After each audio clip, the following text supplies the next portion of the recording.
Today, I am proud to announce the Walt Disney Company is acquiring Lucasfilm, the global entertainment company founded by George Lucas. I've been a big fan of Disney all my life. I found Kathy Kennedy, who I'd been working with for 40 years, and asked her if she wanted to come and be a co-chairman with me and get ready to take over the company and take over the franchise and do everything. And once that piece was in place, I knew then I could step away and actually retire.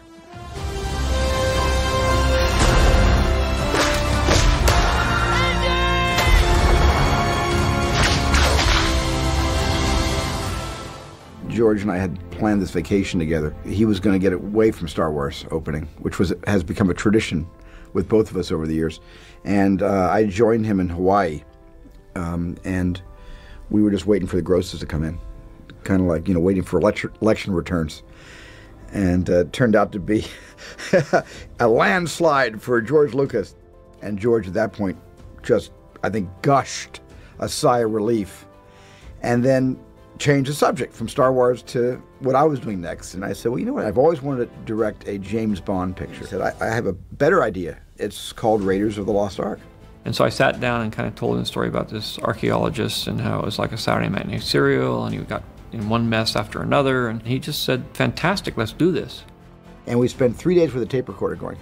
And in those 3 days, Larry, George, and I pretty much outlined and sketched in the whole plot, the set pieces, and we laid the movie out in 3 days, and Larry had to go off and put it on paper. Larry, hey, what's up? George, Steve, thanks for having me. I think I'm ready. All right, here we go. Generally, the concept is a serial idea. One of the main ideas was to have, depending on whether it would be every 10 minutes or every 20 minutes, a sort of a cliffhanger situation that we get our hero into. And each cliffhanger is better than the one before. Yeah, that is the progression we have to do. The trouble with cliffhangers is, you get somebody into something, you sort of have to get them out in a plausible way. A believable way, anyway. Do you have a name for this person? I do for our leader. I hate this, but go ahead. Indiana Smith. It has to be unique. It's a character. Very Americana Square. He was born in Indiana. What does she call him? Indy? That's what I was thinking. Or Jones. Then people can call him Jones. It's an important concept of the movie, that it be totally believable. It's a spaghetti western, only it takes place in the 30s. We're going to take the unrealistic side of it off and make it more like the Clint Eastwood westerns. James Bond and The Man with No Name were very good at what they did. They were very fast with a gun. They were slick. They were professional. They were supermen. Like Mifune. Yes, like Mifune. He's a real professional. He's really good. And that is the key to the whole thing. That's something you don't see that much anymore. One thing we're going to do is make a very good period piece that is realistic and believable. The main thing is for him to be a superhero in the best sense of the word, which is John Wayne, Clint Eastwood, Sean Connery tradition of a man who we can all look up to and say, now there's somebody who really knows his job. The image of him, which is the strongest, is the Treasure of Sierra Madre outfit, which is the khaki pants, he's got the leather jacket, that sort of felt hat and the pistol and holster with a World War I sort of flap over it. The other good thing we've added to him, which may be fun, is a bullwhip. That's really his trademark. That's really what he's good at. He has a pistol, and he's probably very good at that, but at the same time, he happens to be very good with a bullwhip. George and I had tested a lot of potential Indiana Joneses, from Tim Matheson to Peter Coyote to Tom Selleck. Hello, Mary. We ended up doing a screen test with Tom Selleck and Sean Young, and it was really, really good. I mean, they were both terrific actors, and it turned out really well. Look, I did what I did. I don't expect you to be happy about it. But maybe it can do us both some good. Why start Just now? shut up. Shut up and listen to me. Now, I need that piece your father had. So George and I pretty much went after Tom Selleck, and then a man who became a very close friend of mine, Bob Daly, at that time the head of CBS, said, wait a minute, we have a series commitment with Tom Selleck called Magnum P.I., and he greenlit the series. Tom had a TV series that took him to great, heights of fame and fortune, and we had nothing. And I said, well, what are we going to do now? And Steve said, well, what about Harrison? George called me up and told me that he wanted me to meet Steven Spielberg, who I'd not met before.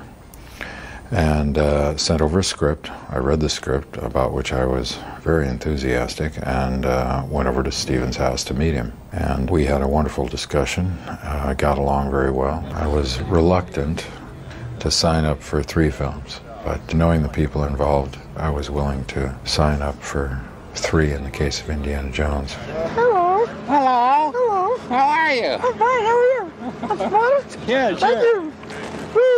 I heard about that they were making this film for a long time, and I assumed they had someone set for the part. I was surprised when George called me and asked me to talk to Steven. And then I read the script, talked to Steven, and I was enthusiastic about both of them, the script and Steven. I always liked Karen ever since I first saw Animal House, and so she was always sort of floating around in a sea of many possible Indiana Jones leading ladies.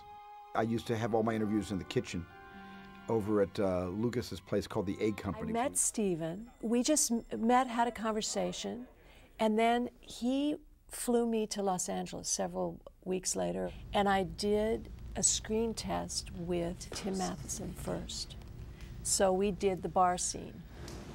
I've learned to hate you in these last 10 years, but no matter how much I hated you, I always knew someday you'd come through this door. I never doubted it. Something made it inevitable. So why are you here? Now, tonight. And they asked me to stay in Los Angeles for a couple of days, and they brought John Shea in, and I did a second screen test with John Shea. Karen was the clear favorite because she had spunk and she was sort of a firebrand, and she reminded me of the 30s women. She had that kind of Irene Dunn quality about her, and a little bit of the Carole Lombard, and she just seemed perfect for the part. Indiana Jones. Always knew someday you'd come walking back through my door. I never doubted that. Something made it inevitable. So what are you doing here in Nepal? I need one of the pieces your father collected. Jones is an archaeologist. In his spare time, he's a grave robber.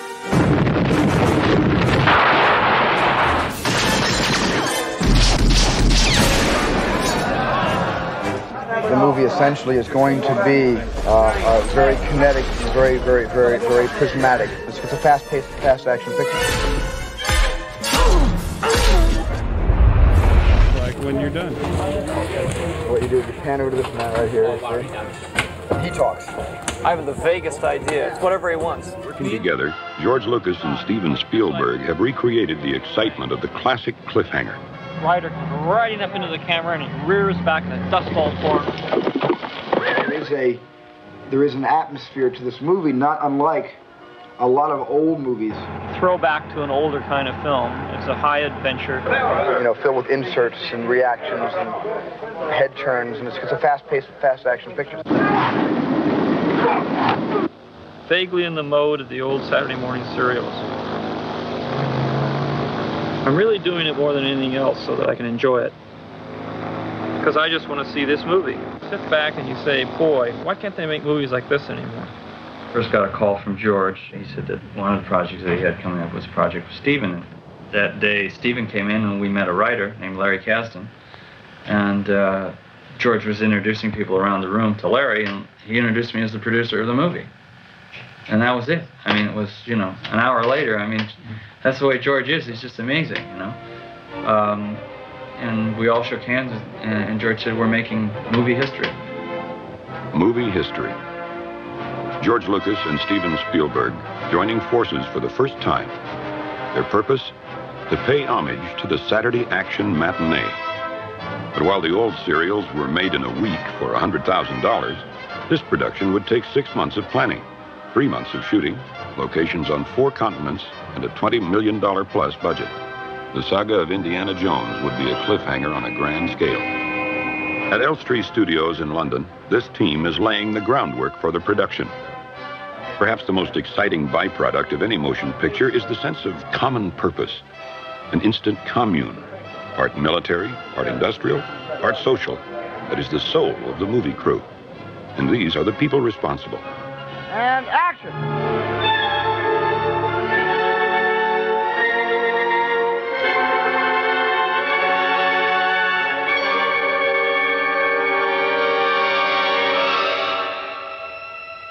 Rumble! Okay, good, okay. That's it! Whoa! Woo! No, it's a wrap! Looking back now, know why I wanted to work so hard and come in so far under schedule. But in the long run, I think it'll be better for the film because there will be much less self-indulgence. There was no time for it, just to tell the story. I feel fine.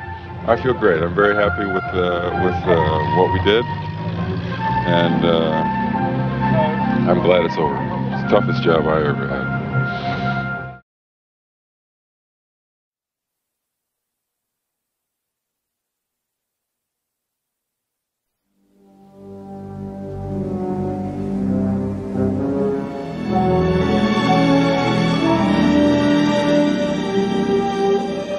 For nearly 3,000 years, man has searched for the lost Ark of the Covenant. It is protected by forces beyond imagination. It is desired above all treasures on Earth by those who are good, trust me, and those who are evil. Raiders of the Lost Ark. A film from Steven Spielberg and George Lucas. I thought when I first read the script that Indiana Jones was going to be fun to watch, and I had great confidence in Steven as a filmmaker, but you still never know what the mood of the audience is going to be when the film is released.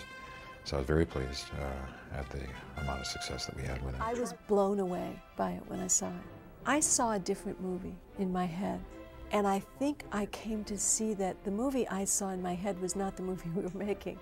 And so I think when we finished the film, I was a little puzzled by what we had done. And when I went into the theater and sat down, I was like, whoa, I got it instantly. I mean, I saw what he was doing, and I saw the film that he was making, and I knew it was really good. I knew it was something people would respond to. It's one of those rare occasions where everything, the script came out better than we expected, the movie came out better than we expected, everything sort of just came together and was brilliant. Raiders of the Lost Ark hurdles us through a cascade of non-stop adventures. It has everything.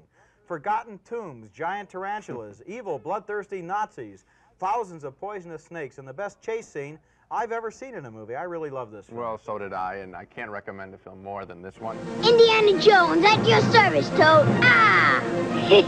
Indiana Jones and other action figures new from Raiders of the Lost Ark collection, each sold separately. Watch him, Cairo, swordsman. Yeah, watch my swing. Yikes! Ugh. All downhill from here, swordsman. You'll be sorry, Jones. Tricked you again, Toad. Indiana Jones, Toad, and Cairo Swordsman action figures, each sold separately from Raiders of the Lost Ark collection, new from Kenner. Had enough of this jungle. It's Indiana Jones, a large-size action figure. That boulder's coming in fast. He's new from Kenner's Raiders of the Lost Ark collection. Stay low, Indiana. They're right behind you. Use your whip. Whoa, I'm slipping. Oh! A snake pit. Get me out of here. Now. Indiana Jones. Can Indiana Jones escape from the forces of evil? Can he survive 13 fiendish situations? Will Indy make it all the way? Find out in Atari's Raiders of the Lost Ark adventure game. It's diabolically difficult. It's mysterious. It's never the same twice. And it's only from Atari. So Mr. L, take 5. New camera. All right, here we go. Harrison, you ready? Action.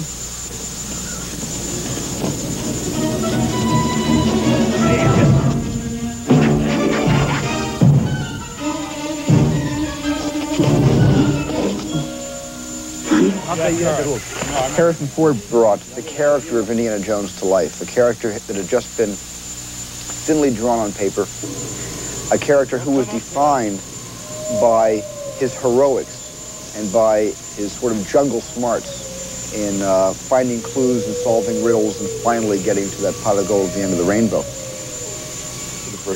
We got to Sri Lanka and we got to the location. There were the same camera crew, the same sound crew, the same grips, electricians. It was like a family reunion. Cheers. Cheers. Get that bottle on, Robert. It was just like 3 years had never transpired between film 1 and film 2, and we were all the same family, and the memories were rekindled in 5 minutes. With one big difference, we were not remaking Raiders of the Lost Ark, we were making a new movie called Indiana Jones and the Temple of Doom. I found Short Round in an open casting call in Chinatown, Los Angeles, and Keith spoke very little English when I first met him. When I gave him a piece of paper to read, he really couldn't read the English very well. When I gave him a scene to prepare and to do with him, I just said, just play cards, and this man is going to cheat you, and he's going to pull a fifth ace. And when he pulls that fifth ace, and he takes all your money, and he's a cheater, you don't let him get away with that. You know, you have to win that card game. And Keith says, okay, I can do that. And the improvisation began on videotape. And he was wonderful. He was the little boy you see in the movie. Matter of fact, the scene with the cards that's now in Indiana Jones was inspired by the little improv I came up with one day for the two of them to test in.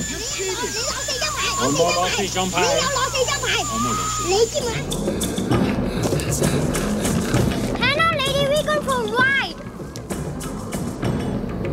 Oh my God! The moment on all of the films that I think was the most crystallizing for all of us was the moment we cut the bridge on Indiana Jones and the Temple of Doom. The bridge was strung on steel hawsers across this canyon, and for the bridge to cut, George Gibbs, who was the special effects guy on that, had the whole thing rigged with some form of electrically detonated charges that had to cut 4 steel hawsers that were through that bridge. Action!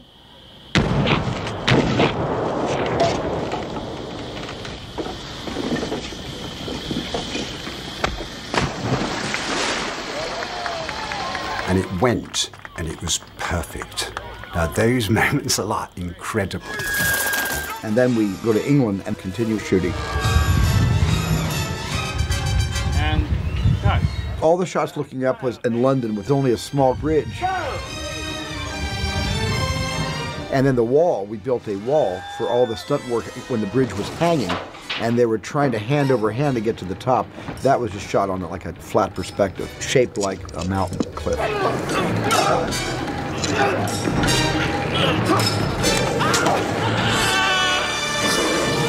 The third component was all the alligators. Frank Marshall took a second unit crew to Florida and shot the alligators. So it was shot on 3 different continents. 2 down, 1 to go. That's right. 1 to go to complete 2 down, 1 to go. We have 1 more of these to do. When the Temple of Doom came out, it ultimately did about as well as the first one. Even though it was dark, it sort of got hit by reviews and things because it was so dark, and people sort of complained that, you know, it wasn't for kids. I was exhausted after the first 20 minutes. Were you scared by any of it? No. It might be scary for real little kids, but I think it'd be good for, you know, 7 years old or so. But one mother and child walked out halfway through the movie. What was it about this movie that scared you? About all the fighting and burning. Did you cry or what? Close my eyes and hold my ears. Did you finally say to your mother that you wanted to leave? Mm-hmm. It's just too much violence and gore, mostly gore. How old is your little girl? 5 years old. Was she scared by the movie? No, she enjoyed it. Did she not ever cry or show any reaction? Oh no, she was very happy. We did not get an R rating. We in fact got a PG rating, but it created a tremendous controversy, and people talked more about how inappropriate Temple of Doom was for younger children. And I felt there should be a rating in between PG and R. And so I called Jack Valenti, the head of the Motion Picture Association of America, the MPAA, and said, can't there be an in-between rating? And I actually said it could be like PG-14 or PG-13. And he said, let me get back to you. And the next thing I heard, Jack Valenti was able to institute, for the first time in many decades, a brand new rating. I think we went darker than any of us really wanted to go. But you're in the middle of it and you're doing things, and it's a matter of what you do every moment. And you don't realize what has happened until you put it all together and you see it as one piece.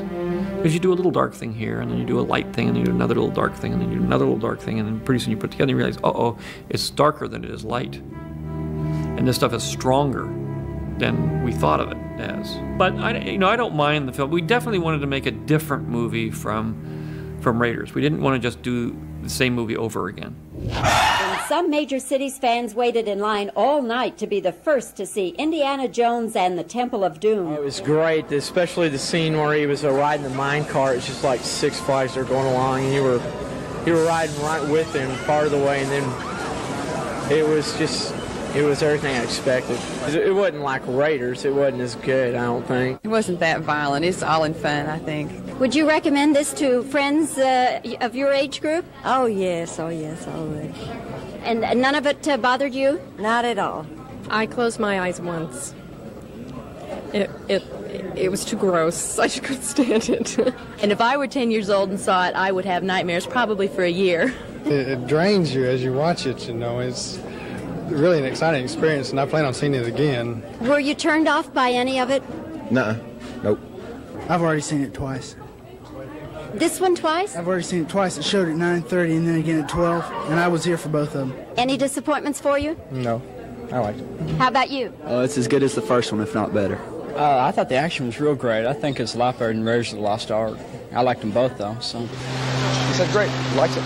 You know, of all the Raider indie films, Temple of Doom is my least favorite. I mean, I look back on Temple of Doom and I say, well, the greatest thing that I got out of that movie was I met Kate Capshaw, and we were married years later, and that, to me, was the reason I think it was fated that I make Temple of Doom. And so even though Indiana Jones wound up getting the girl, I really did. Larry Moore. Woo! He does that. He does that like that. Indiana Jones and the Last Crusade, I just wanted to bring back the spirit of the original Raiders and have some fun.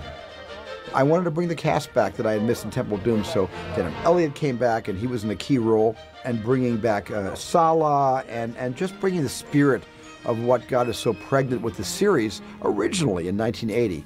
How long have I been looking for that? I wanted to flesh out Indy's relationship with his father. And I said, here's a time we can really do a really good character study of who gave birth to this guy. I said, George, let's see who inspired him. Let's do a father-son story. I basically built up this kind of relationship between Indy and his dad, and then when it came time to casting it, I said to George, there's only one person that can play Indy's father, and that's, you know, James Bond. And the original James Bond, and the greatest James Bond, Sean Connery. And action.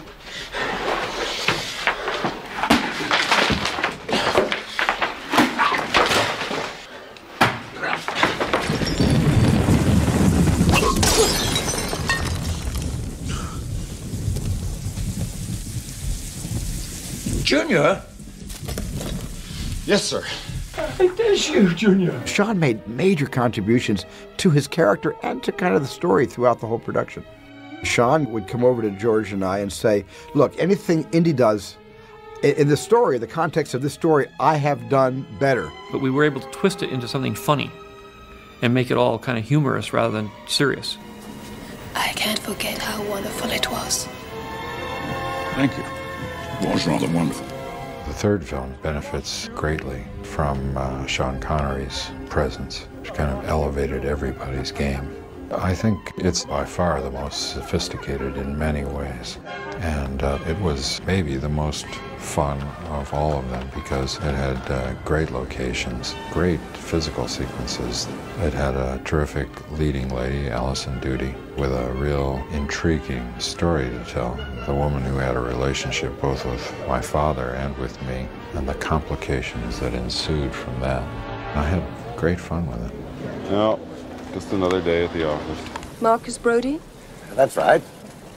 Dr. Elsa Schneider. How do you do?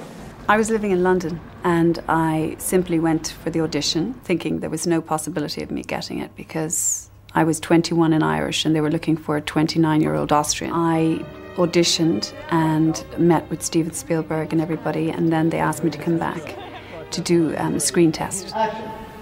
Don't look at me like that. We both wanted to go out. Basically, I had to acquire an Austrian accent, so I did a lot of work for that. And before I knew it, I was on the set, shooting the first day, and it was actually one of the last scenes. So I arrived on set with Harrison Ford, and Sean Connery, and Denham Elliott, and Steven Spielberg, and George Lucas. Beating. Mark. Indy. Yeah. I told Steven, what if we started out with him as a little boy? Indiana. Shh. Just let us see if we can work this out. You know, I think it might be an interesting idea, and it gives the whole thing so much more depth. So he said, well, okay. That cross is an important artifact. It belongs in a museum. I was interested in playing a young Indy and kind of had some insight on Harrison's way about him, being that I worked with him on Mosquito Coast. And while doing Mosquito Coast, I kept a close eye on Harrison and I noticed some of his traits. And, you know, when he would turn around, I would sometimes mimic him and get a few laughs. And well, River, you know, I love River's work, especially when he was in Stand By Me, and I think Harrison actually was the one that suggested River. He said to me, the guy that looks most like me when I was that age is this actor named River Phoenix. And I believe that's a Harrison Ford idea, because he played Harrison's son in Mosquito Coast. And I met River and thought he was great and cast him. Right, that's right, exactly.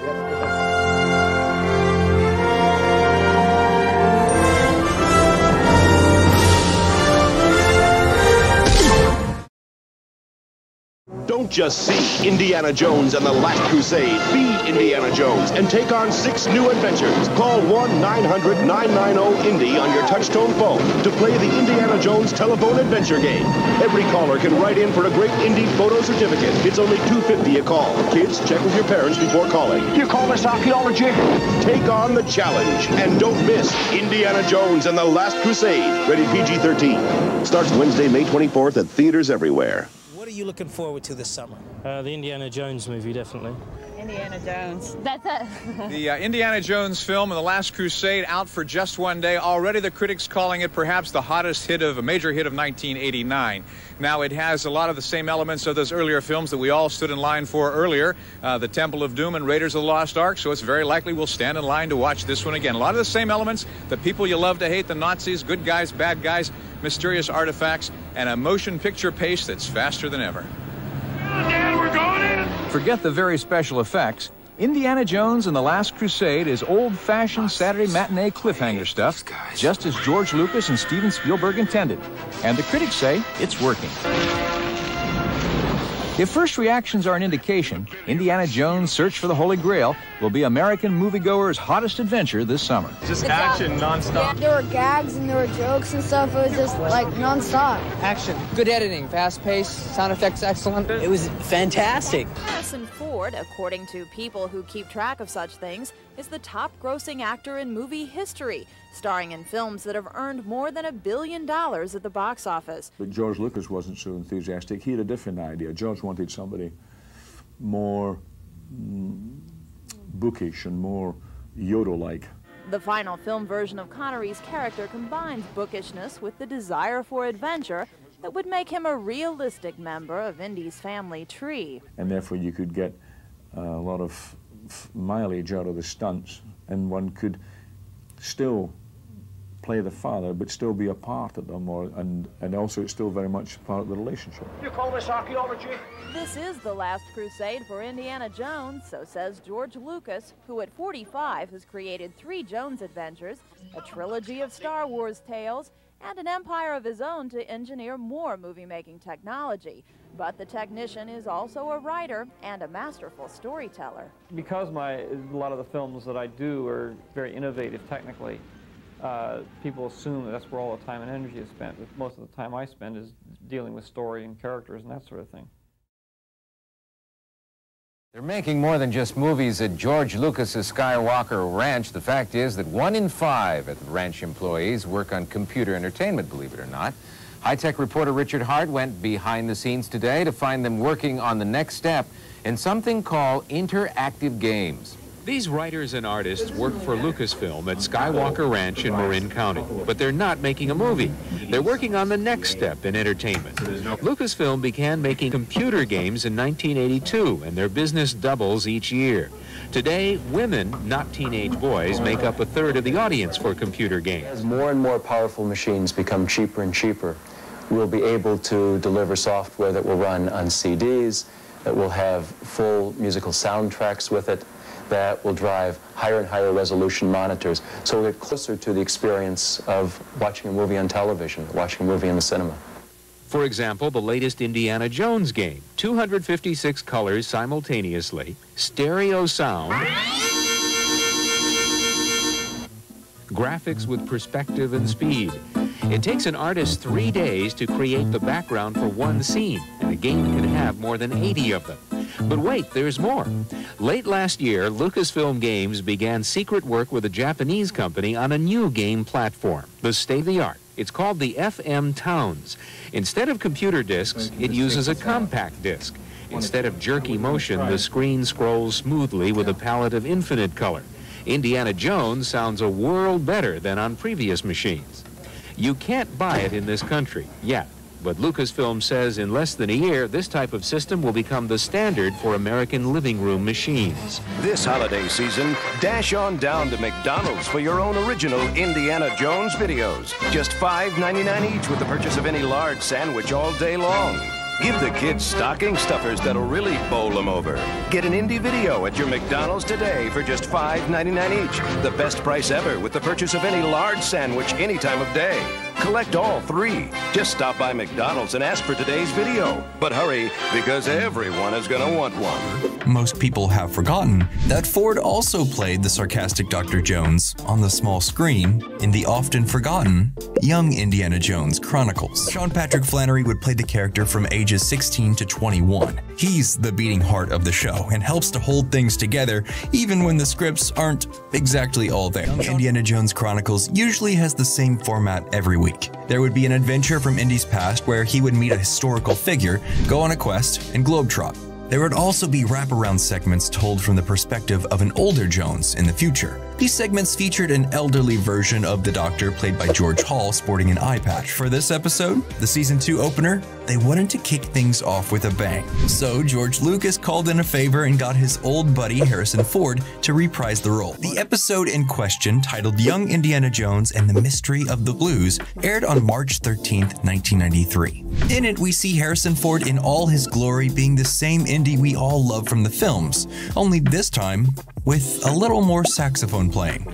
Yes, that's right. This specific episode centers around young Indy's time in Chicago, where he worked at a jazz club and got embroiled into a murder mystery. The wraparound for Mystery of the Blues shows Indy helping Gray Cloud rescue a sacred peace pipe from nefarious collectors. The episode opens with them in a quintessential Indiana Jones chase sequence barreling through snow-covered roads after having just wrestled the pipe from the evildoer's clutches. Jones and Gray Cloud take refuge in a small cabin, where they hole up and wait for a snowstorm to pass by. While there, Indy finds a dusty old saxophone, begins playing it, and regales Gray Cloud of a tale from his youth. Reminds me of working my way through the University of Chicago. You planned that? No, I was a waiter. This famous scene is from the 1980s mega hit Raiders of the Lost Ark.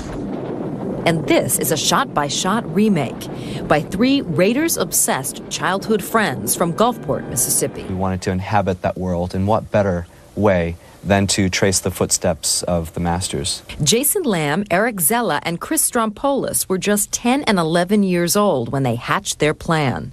These pre-production notes were scribbled in school notebooks. Too young and too naive to know that what we were trying to do was impossible. The boys talked kids from school into acting in the film, borrowed props, and spent every last cent of their allowance. Shooting began in the summer of 1982. Chris played Indiana Jones. Action. Eric directed and co-starred. Jason manned the camera and whipped up the special effects. You know, with swamps and dirt and mud, and it was good down and dirty filmmaking. I mean. But in its own way, it was also movie-making magic. The terrifying man-crushing boulder, they made this one out of fiberglass. the streets of Cairo. There's nothing like walking down the business district of Gulfport wearing a traditional Arab costume, turban, eye patch, and fake beard. The harrowing car chase. Truck scene, I think, will always be my favorite. Yeah, that's the sheer rugged, adventure of it. Dragging, going under it, hanging out the front of it. Yeah. A flaming bar in Eric's basement.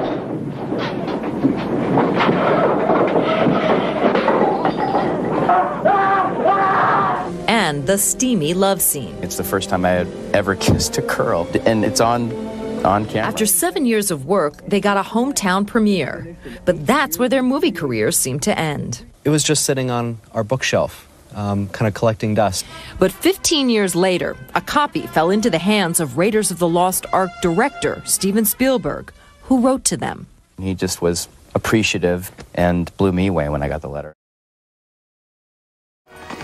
When I was done with Indiana Jones and the Last Crusade, there was a reason that I invented the shot of Harrison riding a horse into the sunset, because I thought that brought the curtain down on the trilogy, and then we were all going to move on and mature into other aspects of filmmaking, and I never thought I would ever see Indiana Jones again, which, by the way, in a sweet, nostalgic way, was fine with me at the time. But there were some people it wasn't fine with, and I think it started with the fans.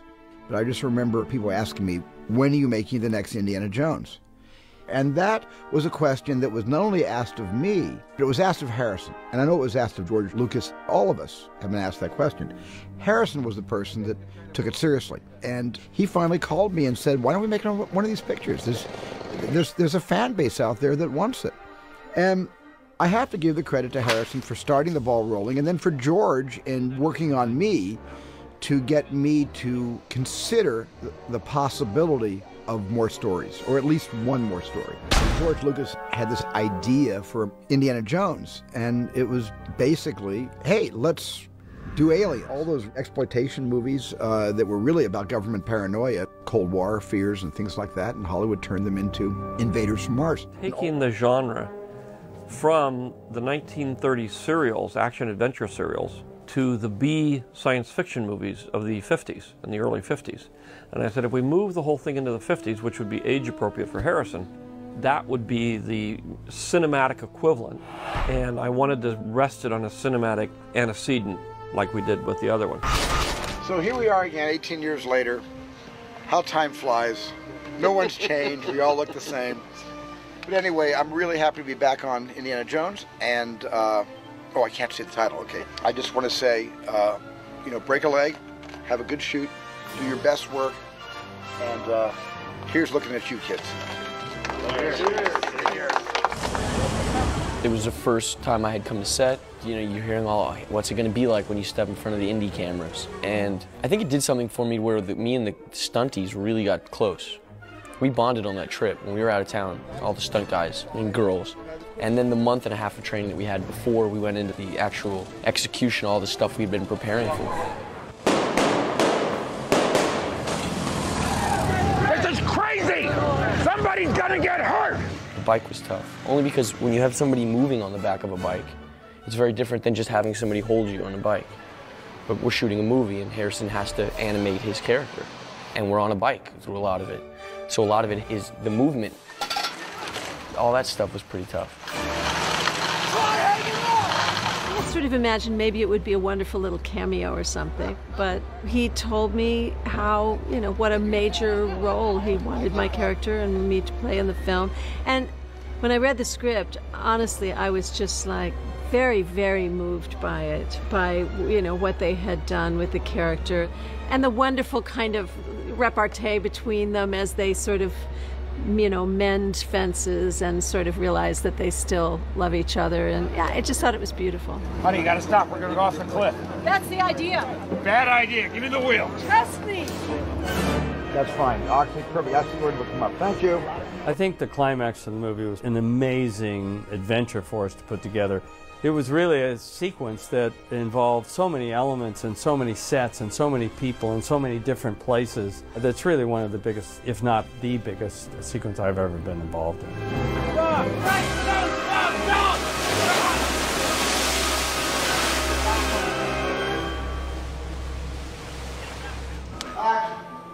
Congratulations. You may kiss your bride. The wedding is in spring. The beginning of the movie, we're in fall colors, we're in fall garments, and the wedding is in spring, so it's much lighter palette, and Marion wears a really great wedding suit that we built for her, and she looks fantastic in it.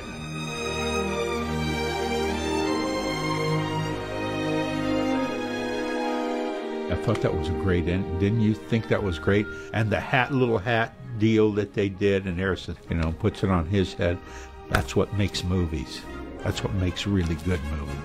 Seeing him looking that good, it was kind of like, what happened to the last 19 years? How the heck did they go by that fast? My God.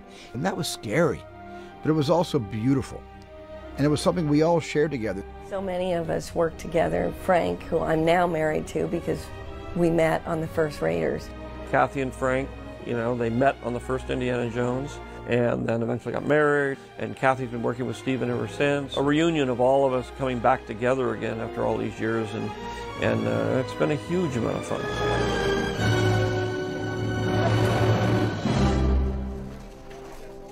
Hello. There you go. My name is Steven Spielberg, and I am here on the set of Indiana Jones which is the title of our film. And I'm just extraordinarily pleased to be able to tell you that after 18 years, we actually have completed 25 days of shooting.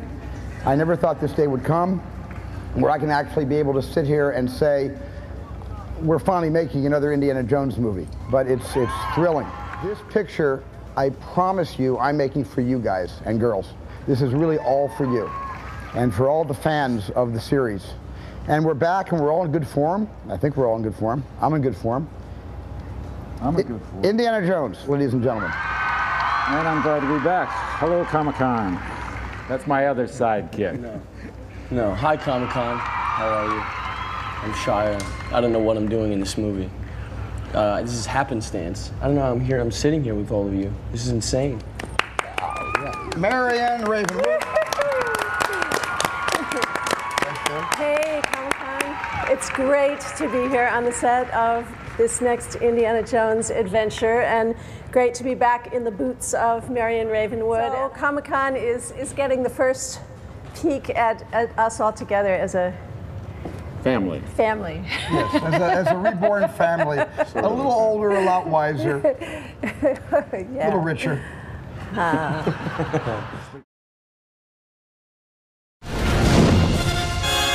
Faster! Giant boulders, no problem. Nazis, piece of cake. Indiana Jones and his famous fedora are back. But this time around, he's fighting something no one can stop: old age and the critics. He rode off into the sunset 19 years ago in The Last Crusade, and there was a clue in the title that he wouldn't be seen again. But oh, how wrong we were.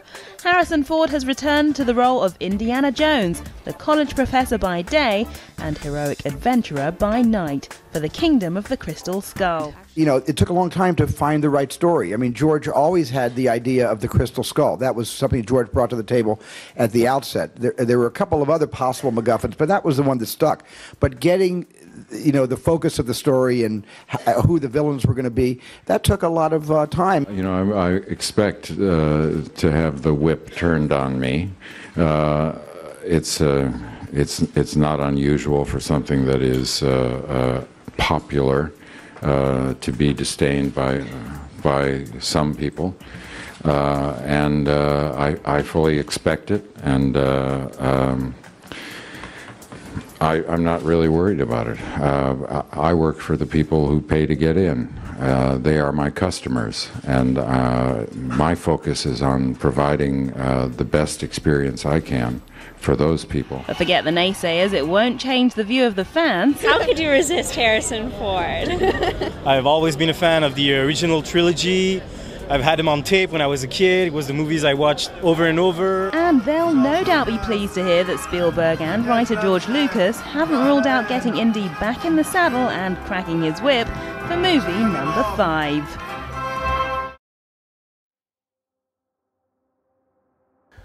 Today, I am proud to announce the Walt Disney Company is acquiring Lucasfilm, the global entertainment company founded by George Lucas. I felt it was time for me to start thinking about retiring, and I've been doing that for the last 4 years. And one of the most important shifts that I had was I found Kathy Kennedy, who I'd been working with for 40 years, and asked her if she wanted to come and be a co-chairman with me and get ready to take over the company and take over the franchise and do everything. And once that piece was in place, I knew then I could step away and actually retire. The final block in that was to find a good, solid home for the company. And the first place I thought was Disney.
We've always had a convention of presenting an earlier adventure which links the rest of the story. You want to get dropped back into Indiana Jones and have that feeling that you had when you first saw Raiders of the Lost Ark or Temple of Doom. You sat down, there was Indiana Jones, and you knew you were immediately going to head off into a new adventure. In this case, doing a sequence, and a really elaborate one, with Indiana at his prime, fighting Nazis. I felt like I wanted the chance to make a movie with a young Harrison. So we wrote a sequence, a kind of elaborate adventure that opens the film. Then there's the question, well, how are you going to shoot Harrison in 1944 when he would be 37 years old? The methodology used footage of me from 40 years ago that was in the vaults of Lucasfilm. It's very, very effective. He could see that it was getting what he was doing, meaning it was coming from his soul. He was driving the expressions, the intensity, the passion of the character. We wanted to try and make this feel like something that is of its time. And of its time means the 1980s and those original movies. You have to plan out all these locations. Each one of these choices you're making for each shot. But the summation of all these choices is what we love about movies. We love the cause and effect, the tripwire of events. All these pieces fit together to make the lightning in a bottle of an Indiana Jones film. But also, it just fits Harrison like a glove. Preparation was not really necessary. Harrison loves this character as much as the audience loves this character. So we asked ourselves, what could be the next adventure? And in this case, it was what could be the last adventure. We come to find him in 1969. The world has changed around him. He's retiring as a professor, and he's about to stumble into an adventure. Sorry. Hell of a show! I felt good. and that we had made a film that the audience deserved. I feel confident that we're going to knock their socks off. Indiana Jones back, I think, not just for those of us who made the movie, but for everybody else. I mean, it's such an excitement to be having fun with this character again. Generation after generation, that there are kids that are now grown up who saw Raiders of the Lost Ark, and now they're here tonight and they're bringing their kids. So it's great to have this generation, a new generation, discover Indiana Jones. I think that that's what will really excite people, is that they'll feel like they're home again. You know, they've stepped in to a new movie, but they feel like it's very familiar. Hello, and welcome to this week's Movie Math, where once again Kathleen Kennedy has chosen poorly. And this time it is especially embarrassing because this is a franchise that Kathleen Kennedy worked on directly at the beginning of her career, proving that she wasn't at all responsible for its success. Oh, what a surprise. Lucasfilm President Kathleen Kennedy says it's entirely possible for Phoebe Waller-Bridge to take over the Indiana Jones franchise. Now, we've already had revealed to us the ending of this film. It's not good. Indiana Jones and the Dial of Destiny is everything wrong with movies in 2023. It's not just an insult to cinema-goers, it's a Galactus-sized middle finger to indie fans. It might be the crowning achievement of modern filmmaking if we're talking exclusively in terms of overdone, tired tropes and indulgences. And judging by the box office and pictures of empty theaters on opening night, what more proof do you need that audiences are absolutely sick of this crap? Indy 5 is the Everest's peak of bad cinema, both on the screen and off. Not only is it a travesty of a film that has absolutely zero need to exist outside studio obligation, it's also the sad last gasp of a once proud franchise and lead actor whose cadaver is placed on the screen and puppeteered around in sad, pathetic fashion. They return to their time, and she also reunites Indy with his estranged wife Marion, because strong woman is strong woman and does strong woman things that no other person can do. The end. Yes, that's the end of Indiana Jones. He doesn't do a damn thing for the entire third act except just sit there waiting to be rescued. Well, it was only a matter of time before another iconic hero from a more cherished bygone decade got revived and dusted off to perform one final exhibition. Thrown back into the action only for his reputation to be tarnished, making a point to leave a bitter taste in your mouth that's sure to return anytime you hear the name Indiana Jones for the rest of your life. The two resort to childlike bickering and one-upping to prove their worth.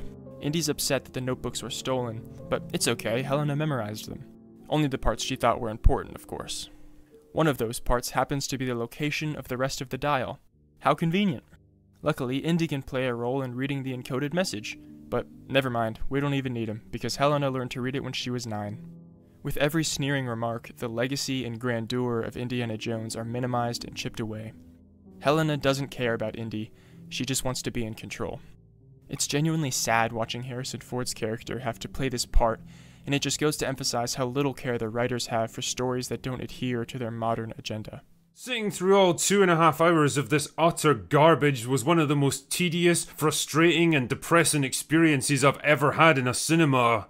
And I'm from Scotland. Put simply, Indiana Jones and the dial-up internet of depravity is an absolute embarrassment of a movie that shames not just the franchise, not just the genre, but the entire concept of filmmaking. It is a complete and utter waste of money and talent made by a shambling wreck of a studio that's basically the Hollywood equivalent of a junkie rifling through his trashed apartment in the hopes of finding one last forgotten stash. I actually had second-hand embarrassment for Harrison Ford, watching him labouring away on screen in a movie that clearly resented his very presence. Make no mistake, this is not the Indiana Jones that any of us remember. This absolute imposter is timid, gullible, naive, sad, depressed, weak, cowardly, clueless and incompetent. Was there a chemistry test? How did you get to know each other?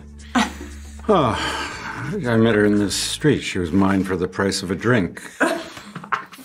Wow!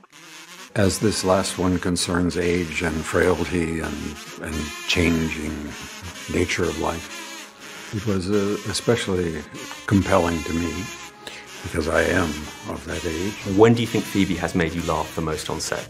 Okay, one last thing. There are three indispensable people without whom none of us would be here tonight, and that starts with George Lucas. The person who is Indiana Jones, Harrison Ford. And the person is the glue to all five of these films that gave us all of our rhythm and all of our melody, the great maestro, John Williams.